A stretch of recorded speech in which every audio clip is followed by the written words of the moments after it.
Hello and welcome to New Filmmakers Los Angeles in partnership with Movie Maker magazine. My name is Danny DeLillo and we're here at the South Park Center, and I'm delighted to be joined with Carley, who's flown in to be with us with her fantastic film Spinning. Let's take a look at the clip.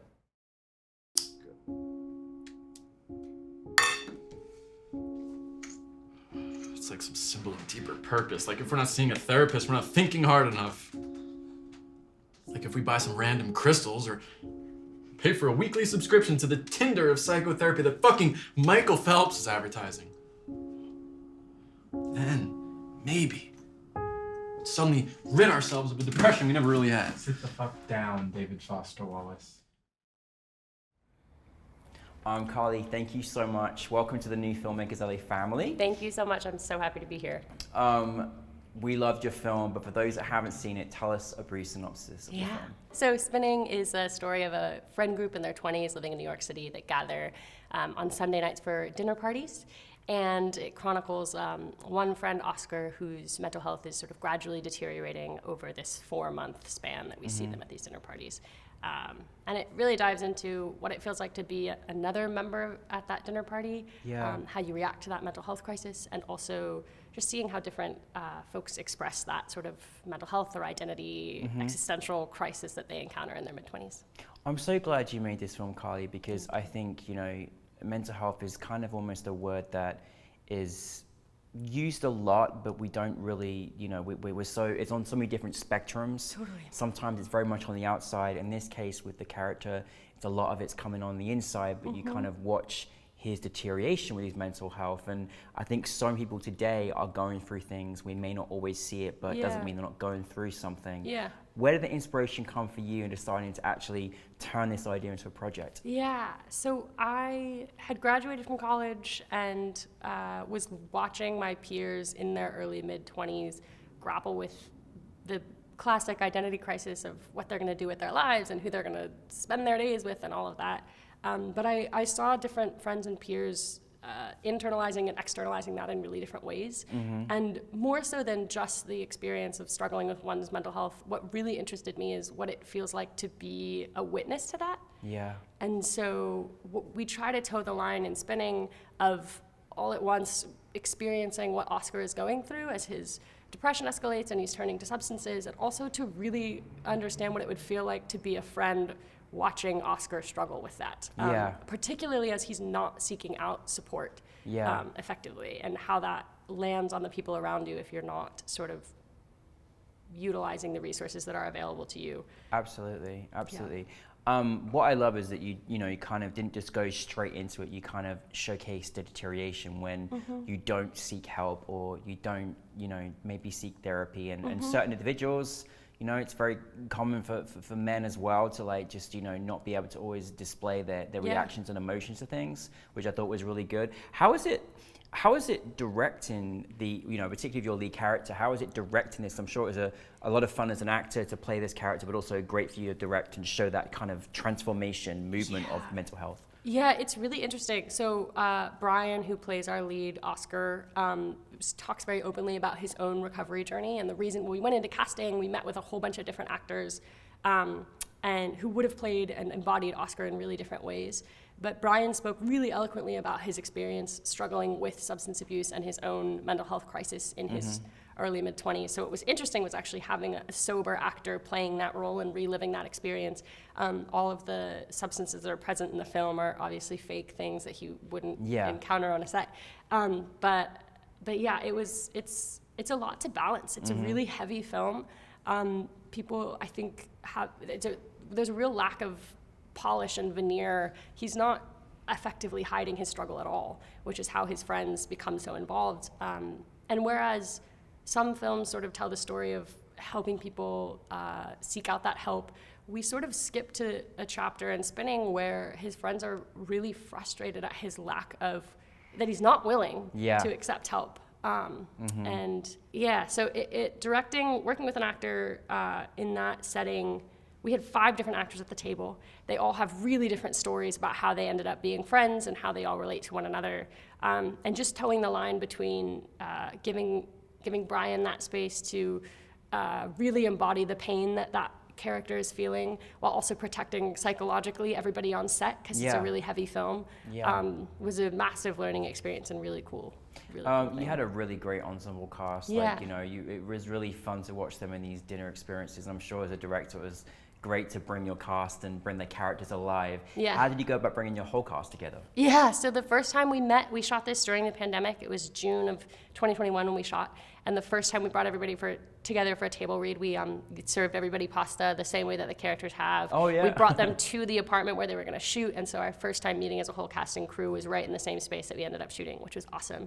And trying to help facilitate those relationships, and as happens at our earlier stages of filmmaking, a lot of our crew and cast sort of knew each other, and so playing off of those friendships and those relationships that were there.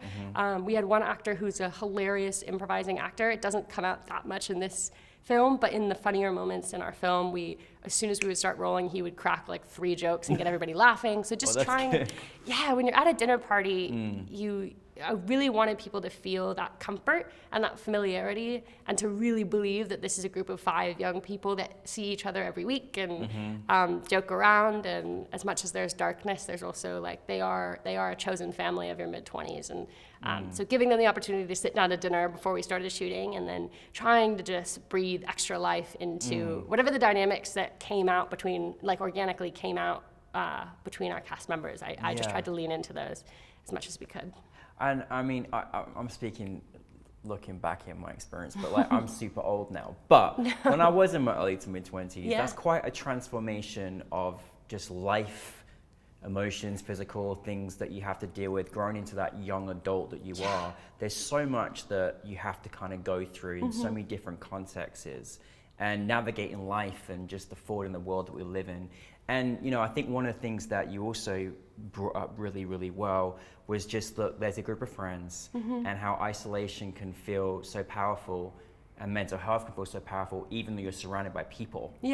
Which I thought was really important. Sometimes you see in these films, these characters, they're alone, they're this, they're that. Well, actually, it's the characters got friends, got people that love him, but still struggles to navigate. I thought it was really important you did that. Thank you. I really appreciate that. I was hung up on the idea of like being alone together, and what that means to be in a room full of people but still feel lonely and isolated. I'm not the first filmmaker to dive into that, but I think it's a really profound and confusing feeling that I think is really common in your early mid-20s, post-college. If you go to college, honestly, I remember graduating from college, moving to New York City, and being frustrated that nobody had told me it was going to be that hard.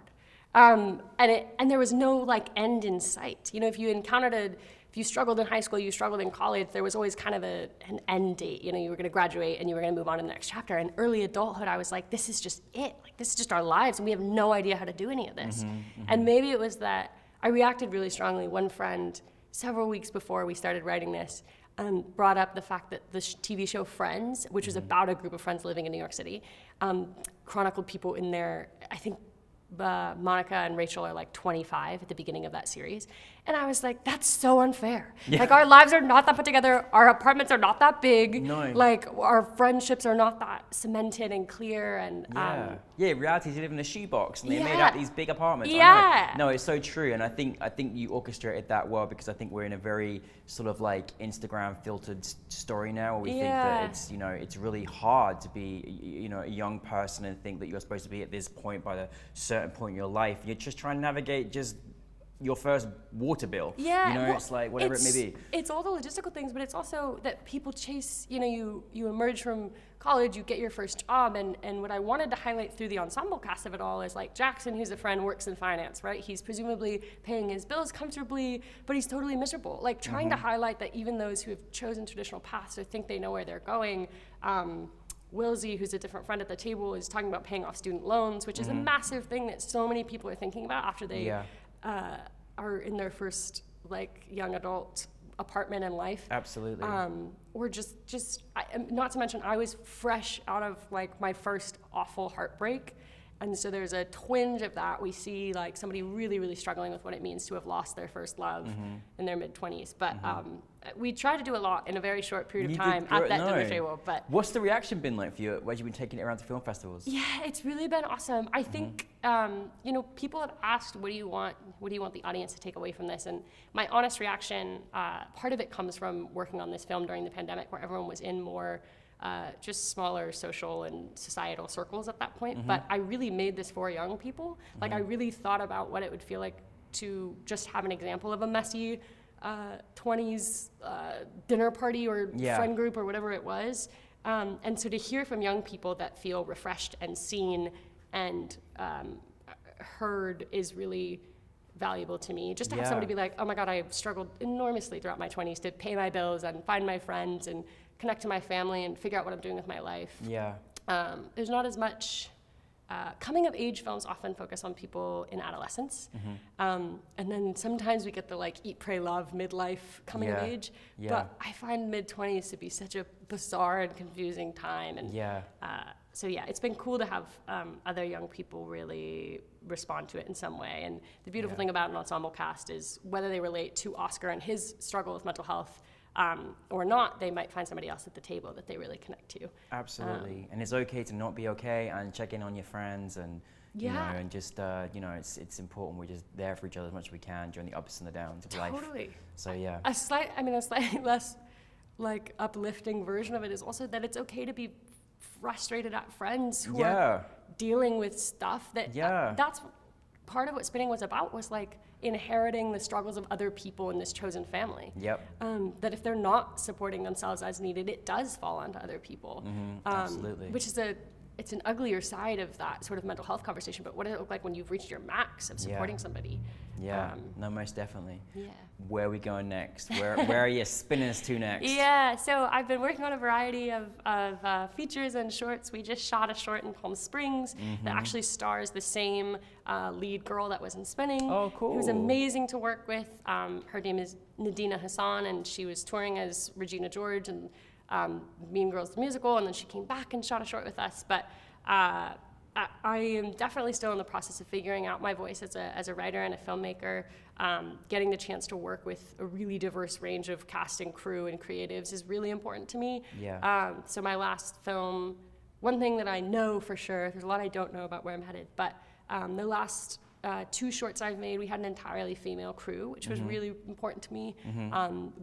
Our first AD on Spinning became my DP on my next film. She's amazing. And so I'm most interested in telling stories about young people through the female gaze with a tech twist. I grew up in the Bay Area. I grew up in San Francisco. I was really privy to everything that was going on in Silicon Valley. Everybody lives on these 24/7, and so I'm interested in the way that relationships are impacted by technology. There's a lot to say about that. It's a lot that's never ending, And specifically to look at it through the lens of a young woman's experience, because I think social media has really different implications for young women. I think dating apps are a wild, beautiful world.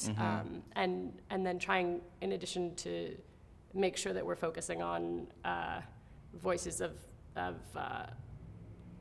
just people that aren't being heard otherwise, whether that's that they hold a marginalized identity or that they are struggling in some way and can't find the words for their own story. But definitely. just trying to learn from the people I work with, really, and build crews that feel like summer camp or a family or whatever that is on that day. That's a great way to bring to your cast and your set, is to create this, this family experience. And but no, thank you so much for Spinning. I think it's really important, just not for a generation of young people to watch now, but people to also understand if you're not going through that, or you got friends that are going through that yourself. So we really appreciate you creating Spinning for us, and welcome to the New Filmmakers family. Thank you so much, Carley. This has been an amazing experience.